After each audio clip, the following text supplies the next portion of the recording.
مردک چو کاری یافته بوزا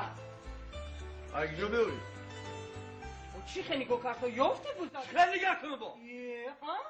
بوزا گو بکنی با خیلی گو بکنی گا بزنی زبان درست گا بزنی خدای من گم کردم بوزا گم کردی با در کلی من بزنی با خیلی یکی گفتم شوخی کردم کی یکه نخواه من همین چند روزی در نه عدی نه دشت بود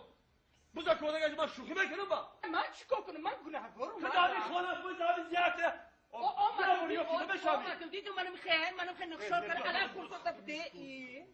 برو بوزا یا بیار بکنم دیوانش دل چی شدی مرده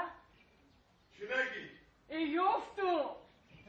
بوزا یافتی؟ ای مرده یافتو کاری بزنی چی؟ میگم که رادیو اعلان نمیکنه در رادیو محلی 3 بار اعلان کردم 3 بار یافت نشد محلی در این نوحیه بیده آخی نوحیه؟ ها؟ میگی نوحیه برو مادر یکی مردگه خیلی مردک جون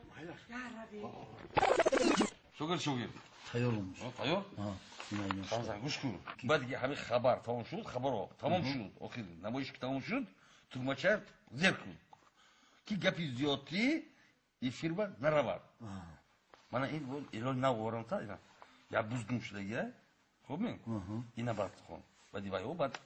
эълони бузам хон гапам фаҳмидӣ мана он сафари гузашта аз раис ду бор огоҳӣ дод ки гапои зиёдтирам рафта истодааст дар эфир فهمیدم این سفر هر روز دست میکنه اینجا فهمیدم یا خودم خونمی نه استاد من تیارم من والا که تیار چی گفتم که همه اعلانا رو خواندم همه چه جابجا کردم وقتی آخری نمایش شد همین تگمچه زیر میگم که آواز زیادی نرود خانزم من با انجام بودیم آخرون نخونم هم دیگران خون آخران اعلان بوزه آخران خون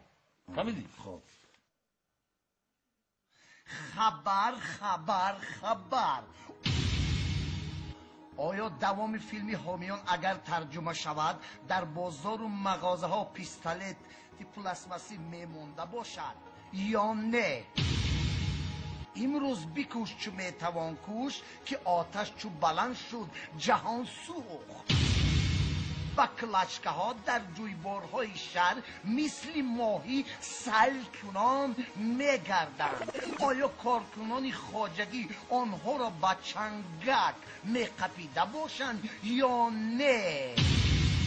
پسر بچه های کوچه جویبار بعد فروختن مد و فروختن کامپیوتر سر کردند آیا بچه های کوچه چشمه سار کامپیوترها را میخریده باشند یا نه؟ اینک اعلان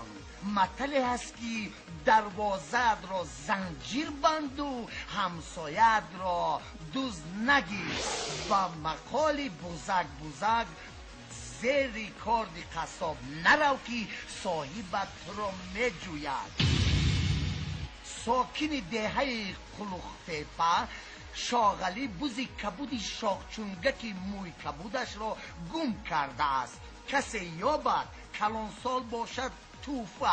جامعه تاقی میان بند جوان باشد شیم و کستم و کرته آیا دوز انصاف دارد یا بوز زیری کاردی قصاب می رود؟